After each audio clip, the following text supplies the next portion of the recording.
Chemistry है, उसका syllabus है, चैप्टर नंबर 4 है। उसके अंदर एक क्वेश्चन जाता है बोर्ड के पेपर में कि draw the dot class structures of some compound like H2, F2, Cl2, N2, O2, water, H2O, ammonia, NH3, carbon dioxide, silicon, tetrachloride, SiCl4, CH4, HCl and COCl2। इन्हीं के अंदर से पेपर में भी आता है कोई 3 से स्ट्रक्चर उनके ड्रा करने होते हैं डॉट क्लास। सबसे पहले मैं आपको H2 के बारे में बताता हूँ कि H2 का स्ट्रक्चर कैसे बनता है। इसलिए आपने एक शॉर्ट सी थ्योरी लिखनी है, इसके बारे में बताना है कि hydrogen atom have 1 electron in their valence shell. इन H2 के अंदर both atom share 1 electron to complete their doublet.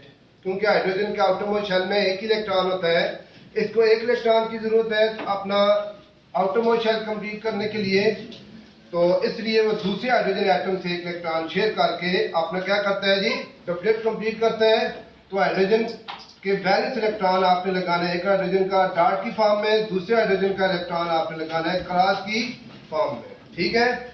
फिर इसके बाद आपने जब ये आपस में इलेक्ट्रॉन शेयर करते हैं तो दोनों सर्कल को आपने इस तरह ड्रा करने के बाद जो शेयर इलेक्ट्रॉन होते हैं वो इस कॉमन रीजन के अंदर लिखते हैं। तो पता चलता है कि इसने अब दोनों एटम ने कितने कितने इलेक्ट्रॉन शेयर किए हुए हैं।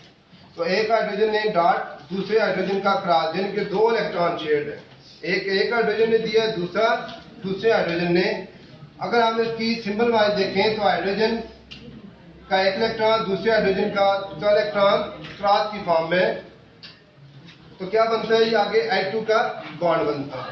तो H के दरमियान सिंगल कोवलेंट बॉन्ड बनता है क्योंकि इन दोनों ने एक इलेक्ट्रॉन शेयर किया। उसके बाद अगर आप देखें F2 की तरफ, तो F2 के आउटरमोस्ट शेल में इलेक्ट्रॉन होते हैं 7। तो फ्लोरीन को एक इलेक्ट्रॉन की जरूरत है अपना ऑक्टेट कंप्लीट करने के लिए, इसलिए वो दूसरे फ्लोरीन एटम से एक इलेक्ट्रॉन शेयर करेगा तो अपना ऑक्टेट कंप्लीट कर लेगा। तो एक फ्लोरीन के एटम मैंने लगाए डॉट की जरूरत में 7 इलेक्ट्रॉन आउटरमोस्ट शेल में होते हैं, दूसरे फ्लोरीन एटम के भी 7 ही होते हैं, लेकिन वो क्रॉस की जरूरत में लगाए क्योंकि डॉट और क्रॉस स्ट्रक्चर है। उसके बाद है F2 का आपस में कैसे बॉन्ड बनता है, दोनों जो इलेक्ट्रॉन शेयर करते हैं डॉट और क्रॉस की सूरत में वो इस कॉमन रीजन के अंदर आ गए।